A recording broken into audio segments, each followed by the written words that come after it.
번째 발표는 새 정부의 건설 정책 방향이라는 주제로 이 한국건설산업연구원의 최석인 실장님께서 발표를 해주실 텐데요. 실장님께서는 단상 위로 올라와 주시길 부탁드립니다. 실장님 소개를 잠깐 좀 해드릴게요. 현재 한국건설산업연구원 산업정책연구실장으로 근무하고 계십니다.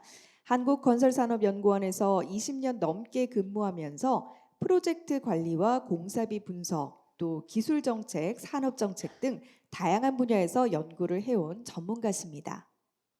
이 코로나 때는 매번 온라인 세미나를 하고 좀 제한적으로 이렇게 방청객들이 계셨는데 또 모처럼 이렇게 많은 분들이 오셔서 굉장히 반갑습니다. 저는 오늘 발표할 내용은 건설 정책, 주로 이제 보면 건설 정책에 건설 부동산에 부동산까지 포함할 수 있지만 주로 부동산을 제외한 건설 부분, 또 해외 건설도 오늘은 다른 발표자가 있어서 국내 건설 시장 중심으로 여러 말씀을 드려보도록 하겠습니다.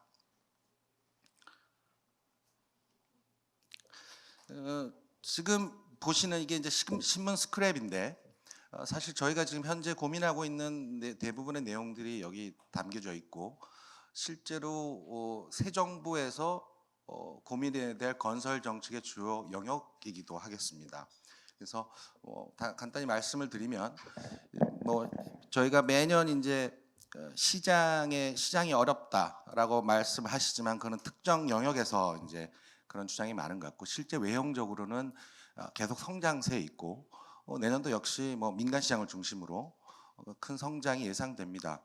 다만 건설 산업의 고민은 질적인 부분에 문제가 있다 이렇게 생각을 합니다.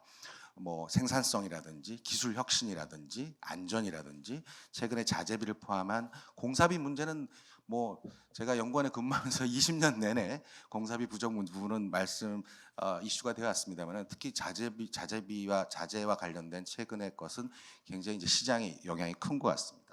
그래서 이런 것들을 어떻게 고쳐 나갈 것이냐, 사실 이것이 이제 현 정부의 건설 정책의 주요 영역이 되겠습니다. 근데 이런 영역은 사실 지난 정부도 그랬고 그 지지난 정부에서도 계속 유사한 고민을 해왔습니다만은 그렇게 성과가 좋다고 얘기하기는 좀 힘들 것 같습니다.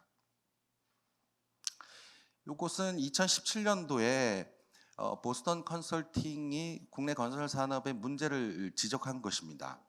그래서 우리 국내 건설 시장이 이제 자체적으로 부가가치를 창출하는데 좀 제한적이다.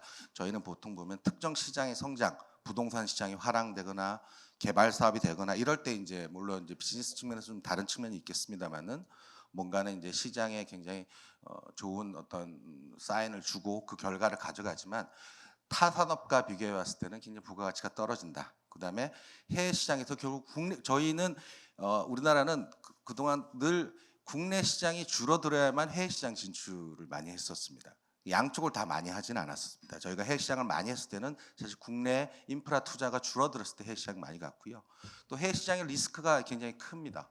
크다 보니까 이제 그런 학습 효과가 있어서 이제는 해외 시장을 막 나가지 않는 또 내수의 건축 중심으로 민간 건설 시장이 또 화랑이다 보니까 기업들이 이제 그런 리스크 관리를 하는 것 같습니다.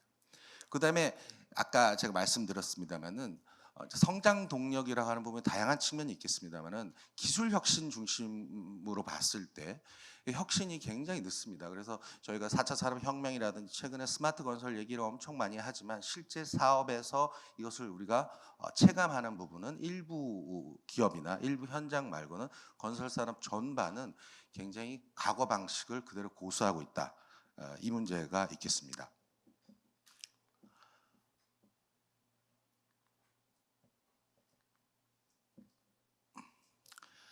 그래서 지난 5년간 지난 정부의 건설 정책에 대해서는 여러 가지 현안 중에 사실은 좀 건설 산업 혁신에 포커스를 둔 것도 있지만 대부분은 공정 경제에 포커스를 두고 조금 더 약자 보호 쪽, 노동, 그다음에 하도급 이쪽에 더 포커스를 두고요. 저희 가장 좀 기억에 남는 건설 정책 중에 하나가 생산체계 혁신입니다. 근데 이 생산체계 혁신은 사실은 들어보면 건설 산업 전반에 대한 생산체계를 바꾸는 것 같지만 실제로 시공업만 혁신하는 내용을 담았습니다만은 이것이 이제 안에 내부적으로 제로섬 게임인 영역입니다. 여기서 종합업체와 전문업체 간의 이제 시장 다툼에 대한 것들을 고치려고 했었는데 실제로 뭐 아시는 분은 아시겠습니다만은 그 성과는 높게 볼 수가 없겠다.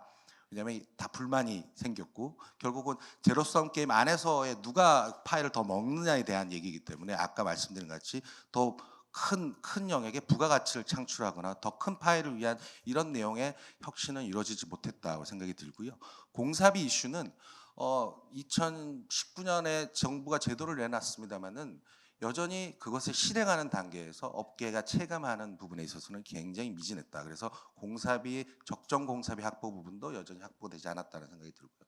많은 진전을 보인 것이 약자 보호입니다. 뭐 일자리 위원회 이런 걸 통해서 근로자에 대한 여러 가지 처우 개선이라든지 양질의 일자리를 만드는 거, 이 정책 자체는 나쁘다고 할 수가 없겠습니다만은 이런 것들이 사실은 다 기업 경영 측면에서 보면 다 이제 비용이 되겠습니다. 그래서 향후에 적정 임금제, 지금 대가보다 더 많이 주는 이런 제도들이 막 도입되고 이미 이제 주유수당이라든지 각종 우리가 부가 금액에 대한 비용을 더 지불해야 되는 부분이 아직까지는 수면 아래에 있고 기준이 없기 때문에 주지 못하지만 향후에 건설 현장이나 건설 기업 혹은 투자사의 입장에서 보면 이런 것들이 다 비용 상승의 리스크로 작용할 것으로 봅니다.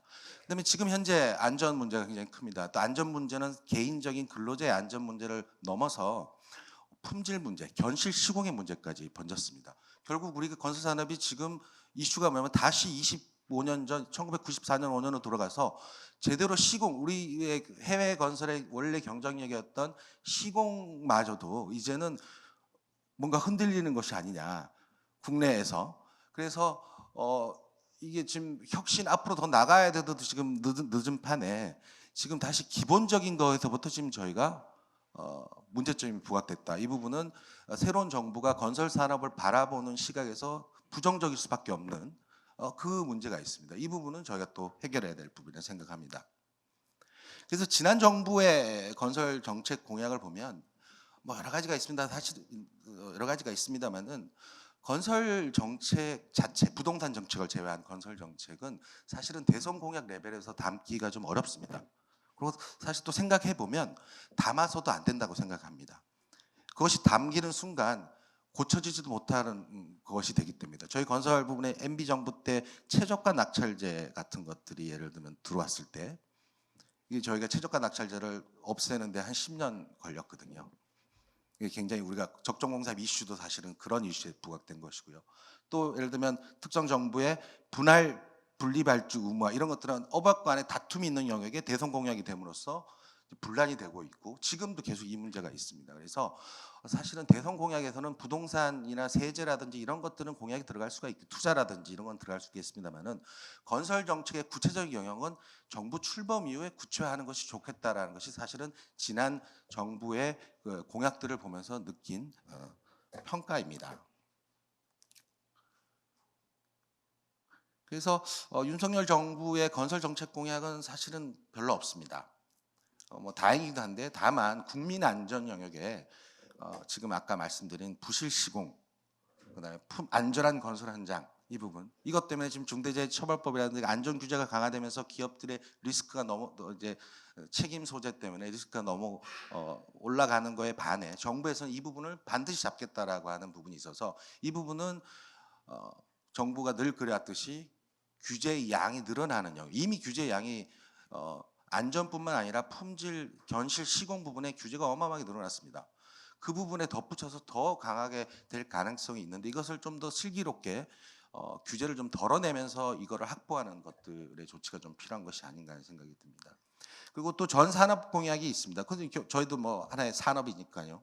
공정 경쟁이라든지 뭐 비슷한 거, 규제 혁신, 특히 이제 규제 혁신 부분이 좀 있기 때문에 그동안 이제 쌓기식 규제의 어떤 내용들을 좀 덜어내기식 규제 방식으로 가야 되는 거를 저희가 좀 주장을 해야 될 것 같습니다. 그다음에 이제 뭐 경쟁력 강화, 그다음에 뭐 주 52시간으로 인해서 사실은 건설 현장에서 비용이 늘어나고 여러 가지 생산성에 문제가 있었던 것은 사실입니다. 그래서 근로 시간을 유연화하는 부분, 이제 화이트 칼라 부분도 있겠습니다만은 블루 칼라 부분에 있어서도 이것들의 유연성이 좀 담보돼야 될 것 같습니다. 영향을 좀 줄 것 같습니다. 그다음에 뭐 투자 정책은 사실 매번 정부마다 어마어마하게 많은 지역 공약 속에서 투자 정책들이 있었습니다. 어떤 사업을 하겠다 해서 뭐 우리 서울 경기권을 보면 이미 GTX와 관련된 여러 대표적 사업들이 있고 뭐 출퇴근 시간을 뭐 어떻게 하겠다는 건 다 이제 그런 교통 인프라에 대한 투자 공약입니다. 그래서 그 부분의 외형적 양과 관련된 부분은 사실은 이제 정상적으로 갈 거라고 생각이 들고 저희가 아까 말씀드린 것 집중해야 될 것은 하나의 사업을 하더라도 발주자 입장에서는 어떻게 하면 사업을 성공적으로 이끌 것이냐, 기업의 입장, 계약자 입장에서는 여기서 수익을 어떻게 남길 것이냐, 그다음에 제대로 된 시설물을 인도할 것이냐, 이 부분이 이제 관철되는 질적 요소의 어떤 혁신이 필요하다. 그래서 저희가 뭐 건설 6대 이슈로 보면 아까 말씀드린 것이 건설 인프라, 그러니까 부동산을 제외한 인프라가 사실 노후화가 엄청 되고 있습니다. 그래서 미국과 같이 저희도 이제 건설 인프라 투자는 계속 지속해야 된다 주장하고 있고요. 스마트 건설 역시 이것을 빼고는 지금 현재 특히 워크포스 부분, 그 건설 근로자의 양 자체가 고령화되고 양 자체가 없기 때문에 공급에 문제가 있습니다. 그래서 스마트화가 탈현장을 하지 않으면 이것이 해결될 수가 없습니다. 그래서 이 부분 계속 가속화되고요. 결국은 이런 것들을 가속하려면 누가 혁신을 해야 되냐면 결국 건설 기업뿐만 아니라 발주자가 혁신을 해야 됩니다. 그래서 그 시작은 공공 발주자부터 시작돼야 된다고 생각을 하고요. 그다음에 이제 탄소 중립과 관련된 여러 이슈. 이것은 하나의 기회이기도 하지만 건설 기업의 현장 차원에서 보면 이건 규제의 영역이기도 합니다. 양날의 칼입니다. 그래서 현장에 여러 가지 생산이나 현장 시공을 하거나 여러 가지 일을 할 때 과거와 같은 방식으로 못하게 돼서 공기가 더 길어지고 비용이 더 늘어나는 규제적 요소도 있다고 저는 생각을 합니다. 그다음에 안전 뭐 이런 것들 계속 말씀을 드렸고요. 그래서 결국은 뭐 우리가 앞으로 이제 해야 될 정책의 포커스는 건설 사업의 관리 어떻게 효율성을 높일 거냐. 왜냐하면 그 동안은 좀 투명성이라든지 공정성이라든지 약자 보호 측면에서 많이 왔었어요. 그래서 이것도 계속 가야 되지만 이제 우리가 좀 효율성을 좀 높이는 방법은 좀 필요하다 생각이 들고요. 그러기 위해서는 생산 방식 체계 좀 큰 틀에서 혁신이 돼야 되고 사람 결국 건설 산업에서 제일 중요한 게 사람인데 사람 부분에 뭐 화이트 칼라든지 블루 칼라든지 모두 다 지금 현재 문제가 있습니다. 그래서 이 부분에 대한 혁신. 그다음에 기술, 그다음에 뭐 인프라 투자 이런 영역이 있겠습니다. 저희 연구원이 작년 2021년에 대선 전에 대선 정책 보고서를 저희가 만들었습니다. 그래서 그때 큰 건설 주택 공통으로 큰 이슈로 국민 삶의 질 안정 부분, 결국 건설 산업의 주 책무가 아니야. 그래서 인프라나 주택 투자와 관련된 공급과 관련된 여러 얘기를 했었고요.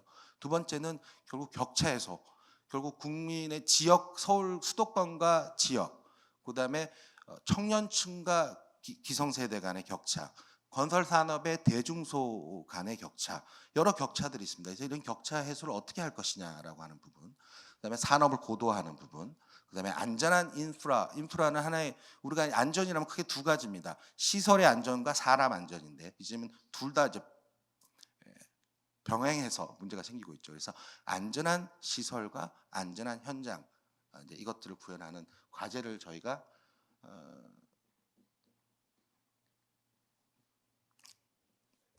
한 4대 이슈에 따라서 한 11개 부분 한 뭐 100개가 넘는 것 같습니다만은 저희 연구원의 보고서에 다운을 받으시면 이 과제를 볼 수가 있습니다. 그래서 이 빨간 줄을 쳐놓은 것은 이제 주택 부동산을 뺀 건설 부분의 투자 정책 방향과 각종 기술 정책 방향들을 리스트업한 겁니다. 그래서 이것도 사실은 뭐 그 캠프 때 다 전달했었는데요.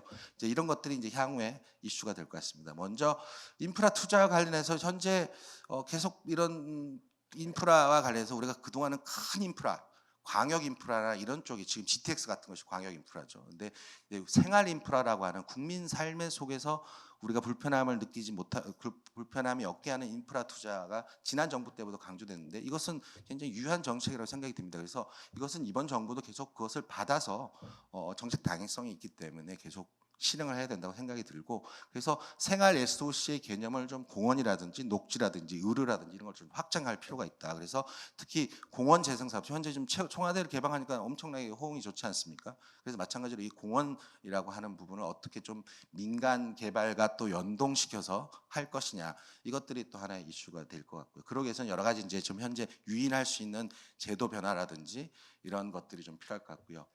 뭐 탄소 중립과 관련해서 민간의 이제 그린 리모델링 사업을 지원하는데 우리가 제일 힘든 것이 우리는 공동주택 기반의 주택을 갖고 있기 때문에 리모델링이 쉽지가 않습니다. 그래서 사실은 해외 정책들이 우리나라하고 잘 맞지가 않아요.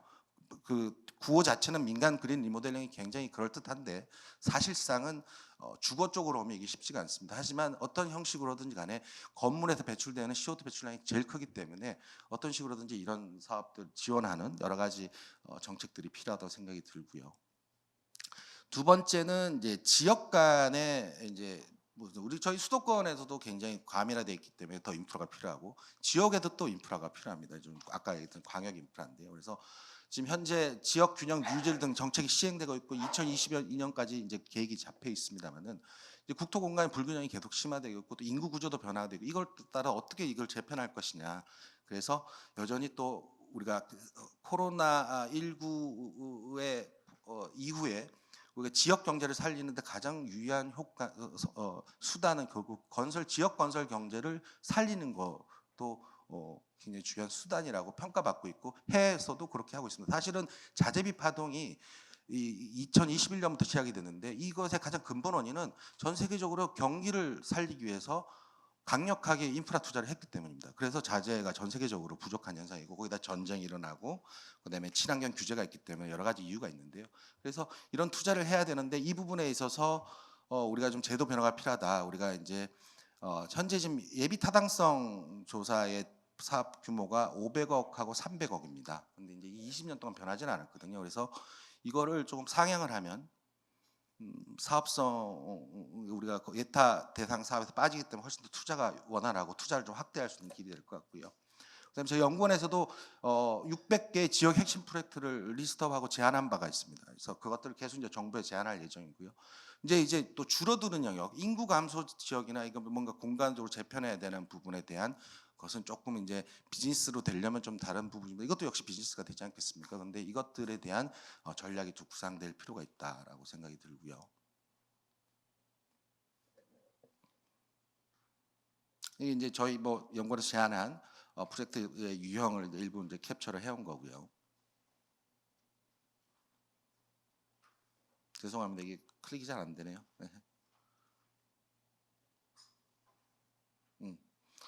그다음에 이제 건설 산업 내부로 들어오겠습니다.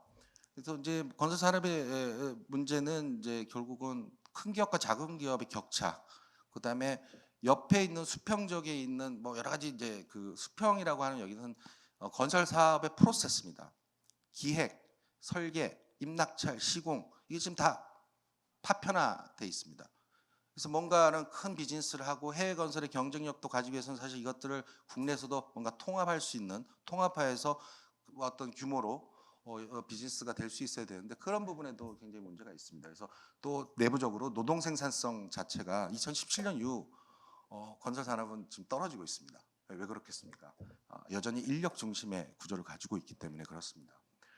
그래서 이런 것들을 어떻게 고칠 거냐, 이 사실은 굉장히 난맥상입니다. 이게 저희가 이게 1년 안에 해결될 부분은 아니지만 결국은 이제 지역 건설 산업을 활성화하기 위한 또 아까 투자 정책도 있지만 건설 정책도 있습니다. 여러 가지 용적률 지역 건설 기업이 참여하면 용적률 우대 인센티브를 준다든지 여러 가지 이제 그런 정책들이 필요하고 이제 지금 자재와 관련된 지역 자재와 관련된 여러 가지 활성화하는 부분.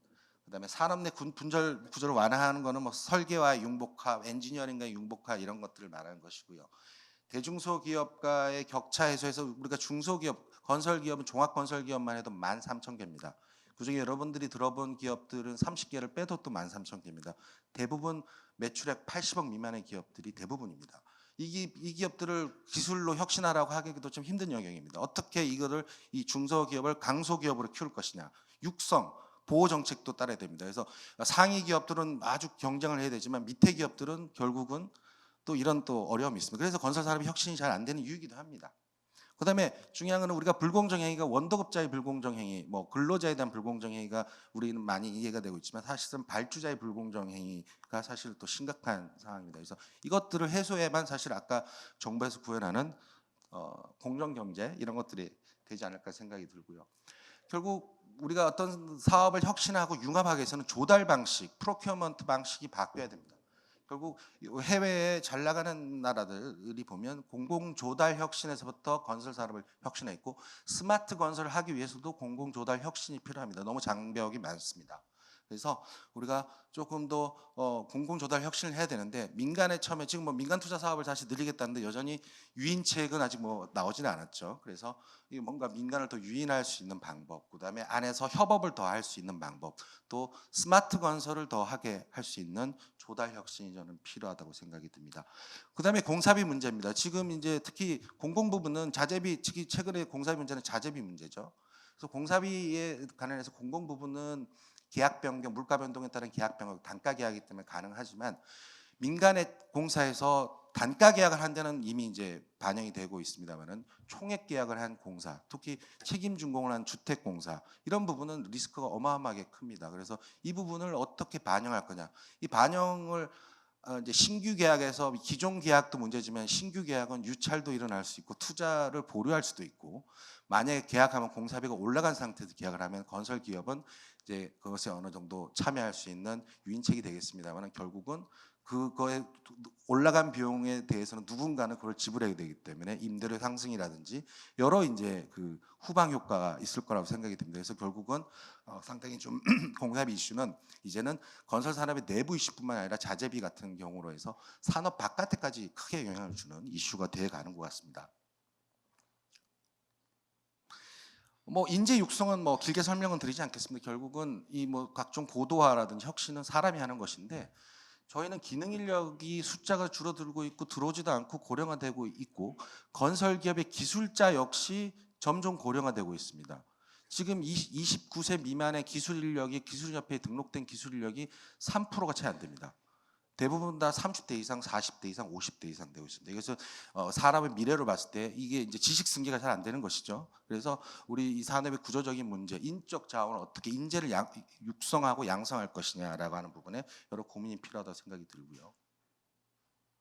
그래서 스마트 건설 부분에 이 지난 정부에서부터 많은 정책이 있습니다만은 제가 한마디로 설명을 드리면 스마트 건설은 구호로 그린 정책하고 비슷하게 엄청나게 많은 구호가 있지만 실제 기업이 이게 진짜 사업이 많구나 하고 느낄 정도로 현 사업에서 가시화되지 않았습니다. 그것이 해외하고 국내하고 차이입니다. 현 사업에서 볼 수 있게 특히 공공에서 먼저 좀 출발을 해야 되겠죠. 그래서 여전히 중요하다고 생각하지만 체감되지 않는 영역이 스마트 건설이다. 현 정부에서는 시범 사업 이런 것이 아니라 실제 사업에서 이것들이 막 공공사업에서 먼저 발현이 돼야 그 경험을 공공사업에서 겪고 민간 시장과 환류하는 이런 선순환 구조를 가질 수 있다고 생각이 듭니다. 그래서 그런 스마트 건설 실제 사업을 발주하는 것이 가장 필요하다 이렇게 생각합니다. 그래서 뭐 저희 연구원에서 스마트 건설을 촉진할 수 있는 특별법도 한번 제안해 봤습니다. 왜냐하면 현재의 법들이 규제가 너무 많습니다. 국가계약법적인 측면에서 공사비 측면, 분할 발주 뭐 여러 가지 규제가 많기 때문에 이걸 하나씩 해결하는 게 너무 어려서 특례를 통해서 스마트 건설을 좀 활성화해 보자는 법도 좀 제안해 봤고요.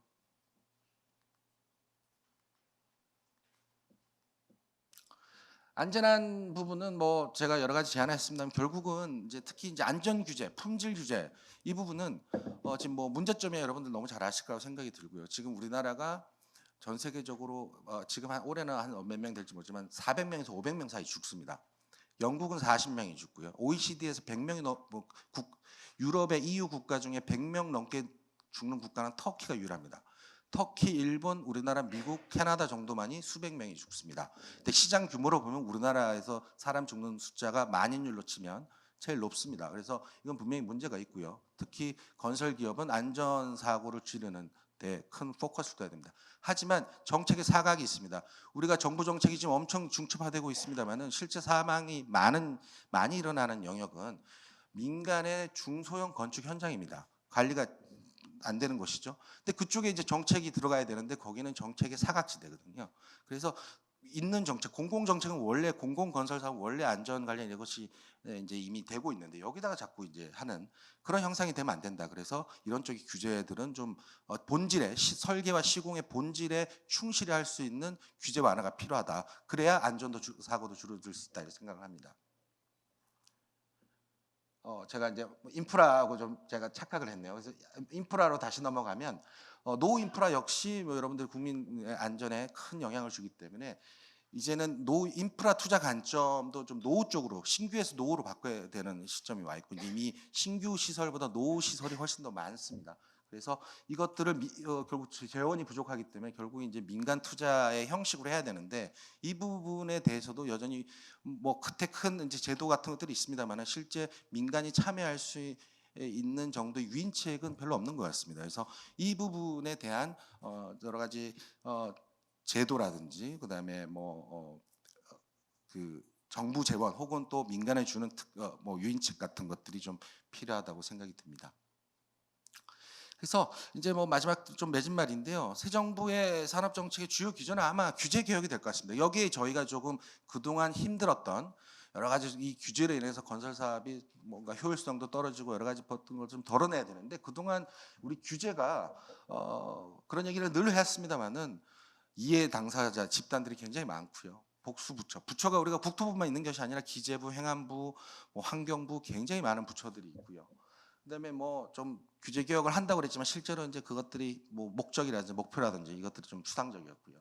그리고 지난 정부에서도 첫 해 이제 규제 개혁을 했는데 굉장히 쉬운 규제에만 개혁했습니다. 우리가 오래된 진짜 고쳐야 될 규제는 어렵다는 이유로 계속 방치를 해왔습니다. 그래서 이번에 이제 그런 것들이 잘 좀 의견 수렴이 돼서 저희도 뭐 정책 제언을 하겠습니다만은 그런 것들이 좀 잘 됐으면 좋겠습니다. 그래서 규제 개혁 원칙은 첫 번째로 정책 부작용을 최소화하는 시장 친화적 정책이 이제 원칙을 가져야 될 것 같고요. 두 번째는 변화가 너무 많습니다. 저희 규제가 뭐 좋게 좋다 나쁘게 바로 똑같은 일에 대해서도 그래서 좀 장기적으로 신뢰할 수 있는 정책이 필요하고 세 번째는 성과가 있는 정책을 해야 된다. 성과가 없는데 지금 부동산 정책 같은 경우 대표적인 것 같은데요.